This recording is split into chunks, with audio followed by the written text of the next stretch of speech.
What's happening, good people? Welcome to the Wealth 100 Show. I'm your host, George Gilmore, and it's go time. Listen, guys, each week we bring on six-figure professionals and entrepreneurs who are winning in life and business. If you're ready to take your life to the next level, you found the right place. I need you to get into the room right now, guys. I'm putting you in the room with winners that will help push you towards your dreams. Finally, if you want to grow your business, grow your network, and live your dreams to the fullest, I encourage you to apply to the Wealth 100 Mastermind at thewealth100.com, where lives are being transformed through self-development and access to wealth-building opportunities. Welcome to the Wealth 100 Show. Let's go.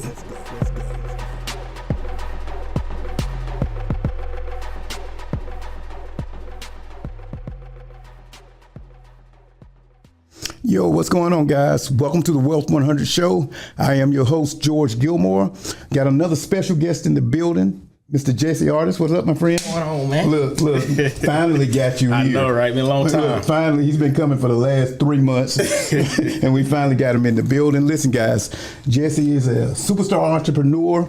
He owns Leap Trucking and Logistics, and he's also a partner of mine in a box truck training course that we're coming out with very, very soon called Box Truckology. You see it on the backdrop back there. So you guys need, if you're going to get into the trucking business, you need to check in with us. Yep. What's going on, young man? What's going on, Mr. G? It's you, brother. It's you. Listen, man, I want to thank you for being here. Yes, sir. Thank you for having me. The next thing, we're going to get down to business. Let's do it. Talk to me, Jesse. Take me back. Tell me who you are. A little bit about what you do. We don't want you to go deep yet. Okay. We'll go deep later. Tell the people who you are. All right. First thing first, my name is Jesse Artis. I'm from a small town called Stantonsburg. Oh my God! In Greene County. Greene County, North Carolina. In Greene County, North Carolina. Okay. A lot of people, Snow Hill, a lot of people know about Snow Hill. I went to high school at Greene Central. Graduated in 2008. Okay. Then I went to college. Okay. I went to Greensboro, University of North Carolina at Greensboro. I also had a chance to march in the drumline Cold Steel at A&T. So I got kind of, the best of both. Yeah, both worlds. A little diversity over here and my brothers over there. So, that's pretty much a little background. Take me back to Greene County and what you said, Stantonsburg? Stantonsburg. I have never heard of Stantonsburg. Where is it from Snow Hill, man? So from Stantonsburg from Snow Hill is probably about a good 10, 15 miles out. It's really in the country, right? It's really in the country. It's probably like 400 people that live there. Because Snow Hill is in the country, so I'm like, what's Stantonsburg? Okay. Right. So grew up there, man.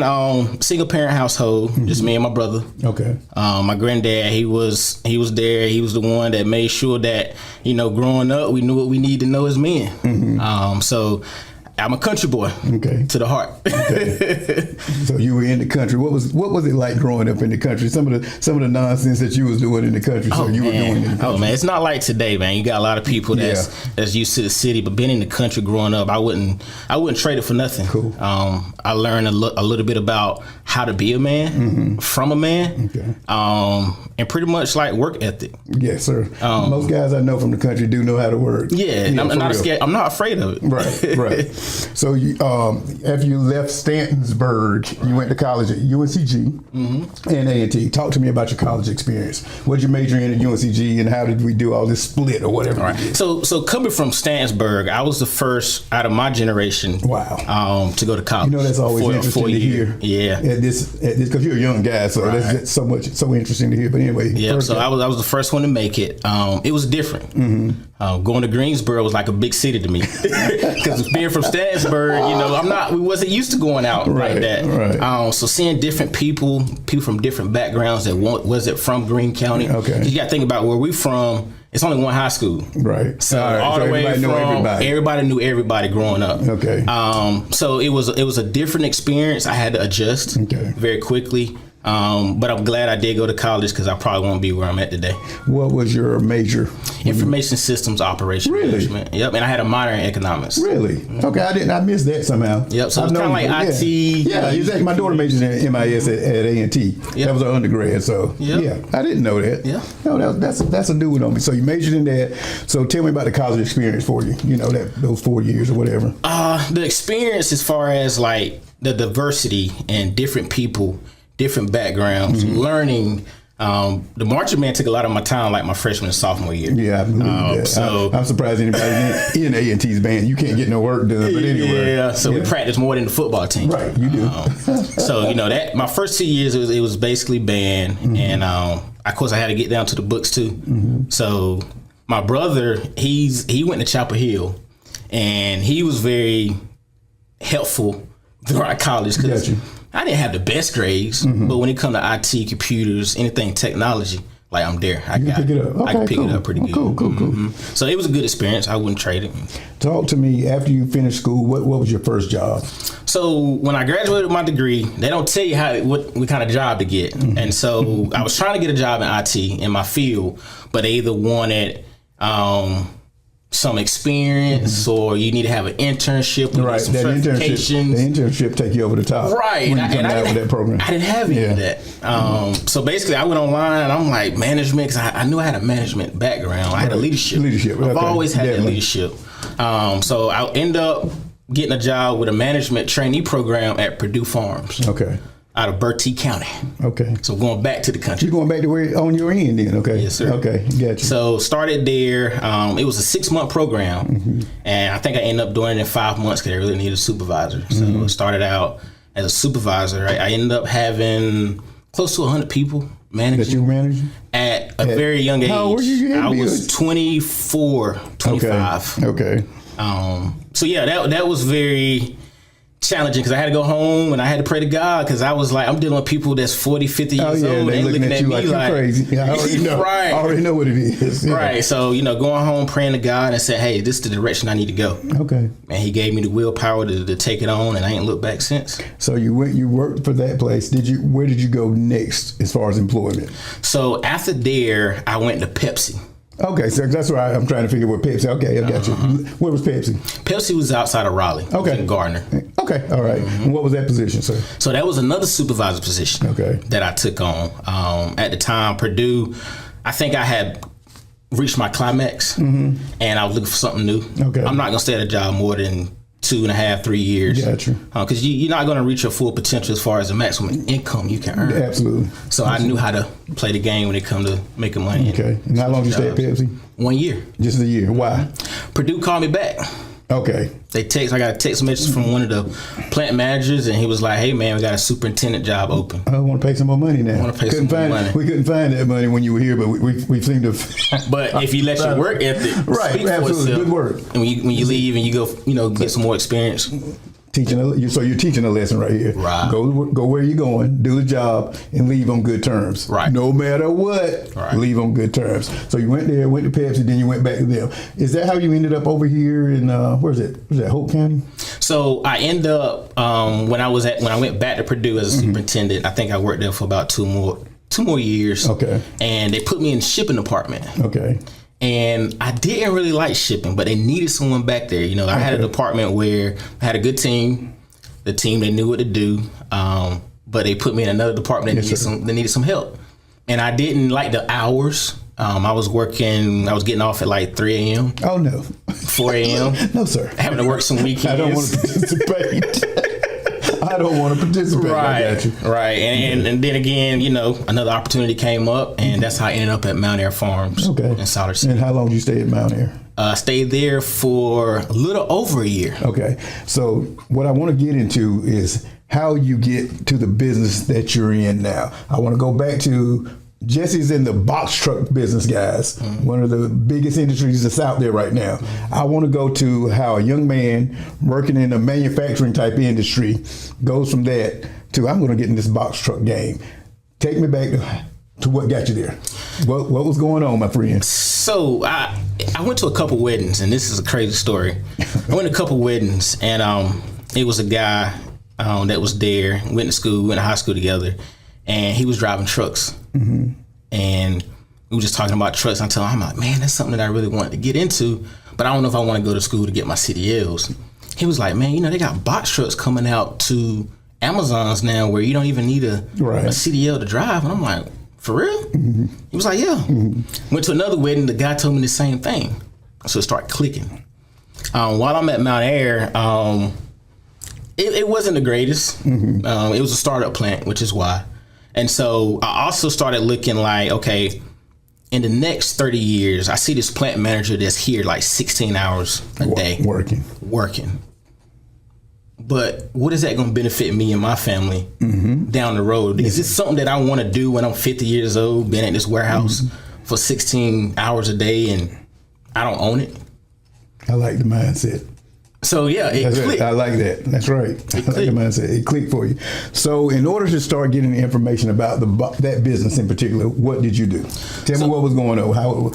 I know you told me before you were in the car, and every day. Tell me that story. So one thing about me, Mr. George, is that before I make a move, I'll make sure I got the knowledge. Mm-hmm. I'm not going to make a move unless I know what I'm doing. Ding, ding, ding, ding, ding. Get the knowledge. Yeah, because it can set you back. It can set you way back. So one thing that I did was I went online, I researched, and I found these people. Her name was Tawana Randall and Chris Bright. Okay, and they I know. Well, we met Chris. Yeah, we met Chris. Yeah. In Atlanta when he was at. I think they had something botch truck. It was with Trucking Hustle. Trucking Hustle. Yeah, Trucking Hustle. You guys that know trucking, the Trucking Hustle podcast, good friends of ours. We went to their event, and Chris was at the event. And so basically, I met them through the Trucking Hustle podcast. Okay. And the podcast not only talked about box trucks, it talked about trucking in general. Okay. So what I did for 6 months straight, my job is 45-minute drive. Okay. So that means it's 45 minutes there, 45 minutes back. I turned my car into a library. Okay. I listen to nothing but podcasts. I listen to nothing about trucking. I turned the music off and I turned the education on. Mm-hmm. And I did that for 6 months straight before I jumped into it. I also took their course. Okay. They had a box truck course that I took. And Tawana, she's very helpful throughout the process. Mm-hmm. I'm not doing this I just jumped into it and I didn't have a mentor to help me out. Gotcha. But that's how it started. Just turning my car into a library and learning information. Are you listening to this, guys? He turned the radio down and listened to podcasts every day for a 45-minute ride at least. That's an hour and a half a day. He went and got the information for what he wanted to do. And most people, well, I ain't gonna say most people, a lot of people won't even take that opportunity. Okay, I want to get into A, B, C, D, and E, but they won't take the opportunity or show the initiative to go find that information. Right. Now let me study this thing. Right. You can study and learn anything you want just from podcasts. Mm-hmm. If you study a thing, they say 300 hours of audio, you basically got a degree in that space. Yeah. You know, so that was your thing. I got my degree, I guess. So you say, yeah, you did. You get your degree in trucking. In trucking, because you're excellent in that. So did you have mentors beyond Chris and the young lady through their course in the trucking space? I had a mentor back when I was in college. His name was Tim Stanley. Okay. He's the owner of Blackout Easy window covers. He actually pulled me in when I was working for Bojangles when I was in college. Mm-hmm. He actually saw my dedication in the drive-thru at Bojangles. Okay. People come through the drive-thru, they'd be regular customers, and I knew what they needed. I knew what condiments they wanted. Mm-hmm. Without them having to ask me every day, I see this car, I see this person. I develop a relationship with them. I make sure they had 2 strawberry jellies with a knife in the bag. Yeah, because you can't get a package yet. Right. Or nothing now. Damn, can I get a straw? Right. So I took the initiative to go. I've always been that way, though. Right, yes, sir. So end up, he was like, man, you look for a job. And so he pulled up at the drive-thru. I walked out there, we talked. And it was just me and him in his business. And now he's grown his business to a multi-million-dollar business. Mm-hmm. And he was the first guy to really take me underneath his wing and give me books to read, like Good to Great. Okay, all right. You know what I'm saying? Good to Great is a great book that he gave me. Right now I'm reading Success Principles, by the way. Okay. But he was a mentor that helped me kind of be where I'm at now. I love it. Mm-hmm. Listen, so how long, we're going to get down to the business. How long have you been in the trucking business at this point? A little over 2 years. Just a little. It seems longer than that, Jesse. A little over 2 years. It seems longer than that. So how many trucks do you have right now? So throughout my first year, we was able to grow from 1 truck to 5 trucks. Wow. Right now I do have 6 trucks. 6 trucks on the road. So for you guys, I know when you're in the trucking space, you either got national, local, or regional. Right. What do you consider yourself? So we do OTR. Okay. OTR is over the road. Okay. So we don't go to California. Okay. We pretty much stay on the East Coast, the Midwest, and the South. Okay. In the South, what's your biggest market? The Northeast is our biggest market. Yeah, sure. Yeah, that's our biggest market. It hasn't been so much lately. We kind of trying to stay in the Midwest now, but when things get back right, the Northeast is our biggest market. So you're running every day. What makes Elite Trucking unique? That's what I want to know. What is it about you? Because I see people get in this business and they can't get any loads. So how does this guy that studies podcasts for 6 months and read a couple of books hop out In the first year, you got 5 trucks on the road, and you're still rolling 2 years later. Relationships. Talk. It's all about relationships. Talk to them about relationships. I tell people this, like, if you really want it and your grind and your hustle is there, you're going to get it. And you can't do anything. Everybody know your network is your network, you know, so you got to make sure that you network with people, because it's going to determine how much money you're going to make in the future. Right. And so I do have a great relationship with a few brokers to where I don't have to go on the load board and look for loads. They're constantly sending me loads, and I'm constantly trying to have trucks to carry those loads. I want you to give the audience some of the ways to get started in this business. You don't got to give everything, but give me 3-4 things. Do this, do this, do this. You know? The first thing I would do, I would tell you, is get as much knowledge as you can and know exactly what you want to do. A lot of people, they say, hey, I got a truck, I'm ready to go. And I'd be like, what's your plan? Yes, sir. So you got to have a plan first, and you got to have the knowledge, and you got to have a mentor. I got you.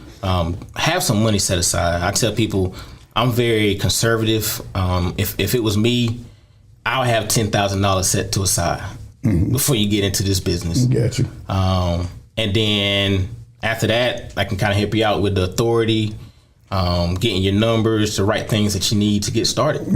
Because what I see, most people really don't understand the process and know how to go through the process, or they can see the steps to go through the process and they still end up messing it up in doing the process. Because paperwork can be a little bit challenging if you haven't done anything like that. You know, talk to me about growth and scaling for you. What does that look like for Leap Trucking? Where are you going? What is it that you want to do with this? To be honest with you, man, we've grown to the point where I think right now we have about 30 to 40 trucks in our network. Okay. See, we didn't talk about the network. Let's back up a little bit. We need to talk about this network that you speak of. Right. Because when I met you, you had trained. How many guys had you trained already in the space? I couldn't tell you. You can't tell me, okay. But anyway. I got a guy right now saying, hey, I got a truck, you know, I'm ready to go. What's the next step? Okay. But you were already, I forgot that part, you were already training other individuals, showing them how to get into the business. Right. And so basically, like, with the relationship that I do have and how I was able to scale is because C.H. Robinson has an abundance of loads. And so when I had one truck, I'm like, hey, how often do we get these loads? And they said, often. And so what I would do is I started my dispatch service to where... So you just drop another stuff, just drop another... To where now my dispatch service allows me to grow. That lets me know to see, okay, Jesse, if you're able to dispatch 30 trucks, then you're capable of owning and having 30 trucks. Okay. Do I want the hassle in owning 30 trucks? No. Right. But if I have the loads, why not make a percentage off of those loads with other people's trucks? So you're currently dispatching 30 other trucks. We have 30 other trucks, but we also have like maybe 10 others that might hit us up here and there. Right. They like, hey man, I'm gonna be in this area. If you got a load, let me know. Got it. I got it. I love that part. That's a pretty big play you're running there, sir. Yeah, without my team, I wouldn't be here. I got a team. I got three coordinators, 3 dispatchers that I work with, and they help everything keep going. With trucking going like it is now, are there any other opportunities in the space that you might be looking at? Yes. Okay. It's a lot of opportunities in trucking. A lot of verticals. I guess a lot of people think that in trucking you gotta have a truck. That's not true. That's not true at all. You could be in trucking and have you can own a warehouse. You can have a pallet business. You can have a diesel mechanic service. Yes, sir. You can have you can get some land, and now you got your own truck parking lot. Because a lot of times you got issues with people having spaces to park at. I personally love that space. I told you I was doing some research on the truck parking. They say by 7 p.m. almost all truck parking on interstates is full. It's true. And that's why you see so many other trucks just parked on the side of the road. It's true. Parked just illegally, basically. But also what I found out that there's an 8 to 12 multiple on income in owning a truck parking lot. Wow. So if you got a truck parking lot doing $1 million, you can really sell it for $8 million. Yeah, pretty much. And I believe that's strong. I believe that's strong. But the shortage is real. Even the federal government is talking about we got to come up with something. Because trucking ain't going nowhere. Yeah, trucks not going nowhere. It's more getting on the road. I think that's we need to look at that. I think we've talked about it. Yeah, we talked about it. What is the, talk to me about the biggest challenge that you're having right now in the industry.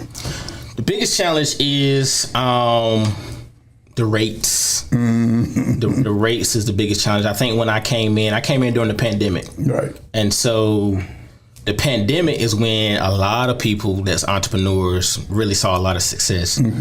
Trucking was one of them. And so now with the war, I mean, you got a lot of things going on in the world to where we had an influx of more truck drivers and more carriers signing on than more loads now. Okay. So we have a lot of new people coming on, which is kind of hurting the rates a little bit. Gotcha. So once the rates get back to where they were, I think you'll see a lot more people making more money like they were during the pandemic. Do you see a shakeout coming of people in the industry? All the newer people newer people, I guess the people that don't know what they're doing. Exactly. Yeah, I'll put it that way. The people that don't understand like how to run a business. You got a lot of people, man. I'd be like, what's your profit margins? What are you making per week? You know, what are you doing? They just running a truck. And those going to be the ones, and people that's renting trucks, you know, people paying $1,200 a week to rent a truck.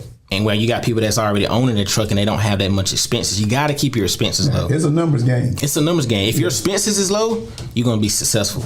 But if your expenses high, you're not going to be successful. I want to talk to you about the name Leap Trucking. Let's back up to that. Talk to me about it. What does that mean? So it took me a while. I was thinking about the name. Me and my brother Aaron Somerville, we was coming up. He helped. Shout out to Mr. Somerville. Yeah, shout out Aaron. Mr. California. Yeah, everywhere. I know I want to see him in Mexico or somewhere. Puerto Rico. Exactly. Yeah. But he helped me come up with the name, and it's called Leap Trucking, and the Leap stand for letting every action prosper in logistics. Talk to him. I don't want to be in trucking just to be another trucking company. Gotcha. Okay. I want my actions. I want my voice over the phone.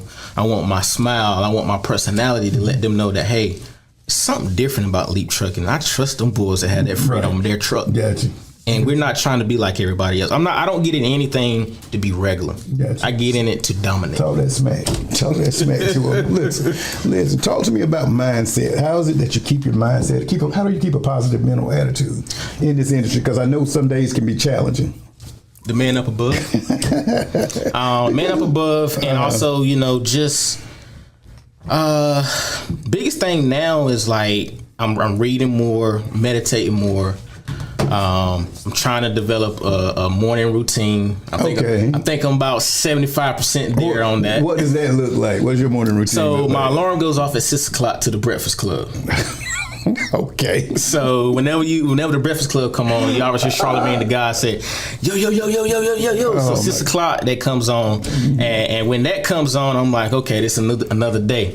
So I probably lay there about 20 minutes. I get up, I say my prayers, I go in, brush my teeth, I go to the gym. Okay. So I try to be to the gym by 6:45. I try to be on a treadmill for 30 minutes. Listen to my audiobook.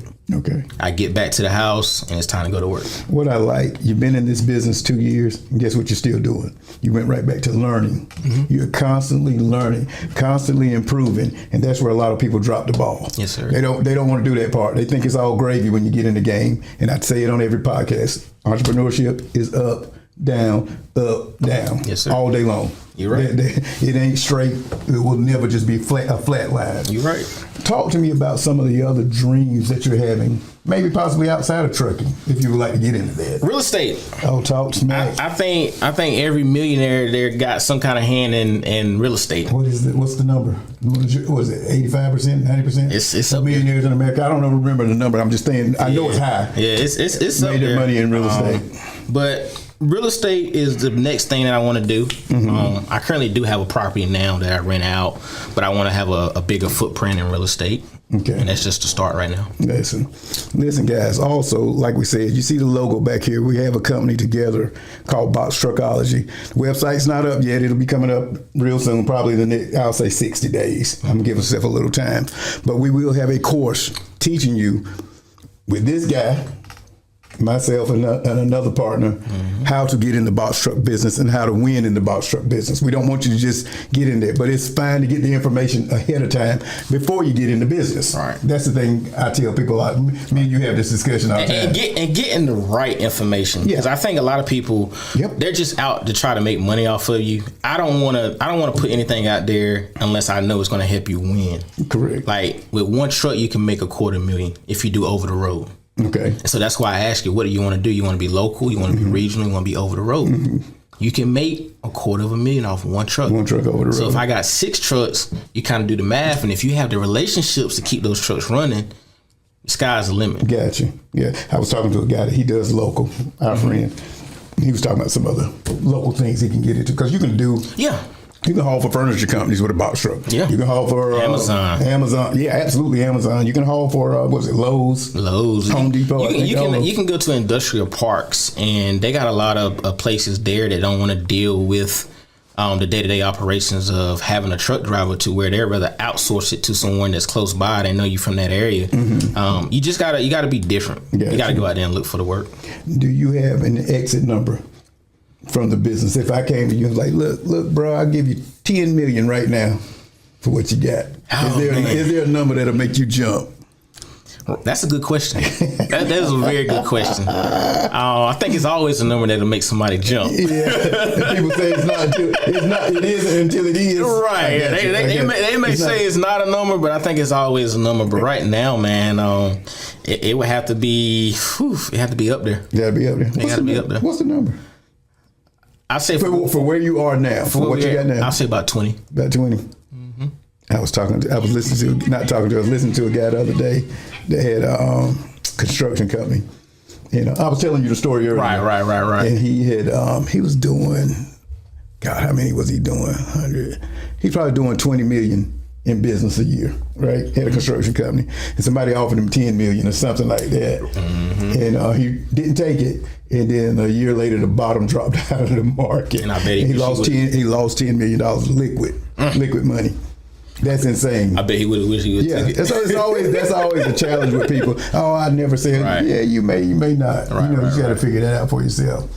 Listen, man, we're gonna wrap it up. I'm glad you came through to talk to the people. I didn't want to hold you long. I know you got somewhere to be this evening, but look, brother, I thank you for coming through. Tell people where they can find you on social media, sir. All right, so my social media on Instagram and Facebook. Instagram is Path to Greatness with one S on the end. Okay. Facebook is Leap Trucking. Instagram is Leap Trucking _LLC. And Facebook is Jesse Artis. Jesse Artis. Listen, guys, we thank you for tuning in to the Wealth 100 podcast. If you are interested in the box truck business, give us about 2 months. Go to boxtruckology.com. That is us. We'll have some good information there for you and kind of help you guys get started in the industry if you want to. Again, I thank you for tuning in to the Wealth 100. I am your host, George Gilmore. Peace. Thank you for tuning in to the Wealth 100 show. Today's show has been sponsored by the Wealth 100 Mastermind. If you're ready to join a tribe of winners, if you want to be a part of the best mastermind on the planet, go to thewealth100.com right now and apply. I need you to get into the room right now, guys. Let's go. Thewealth100.com.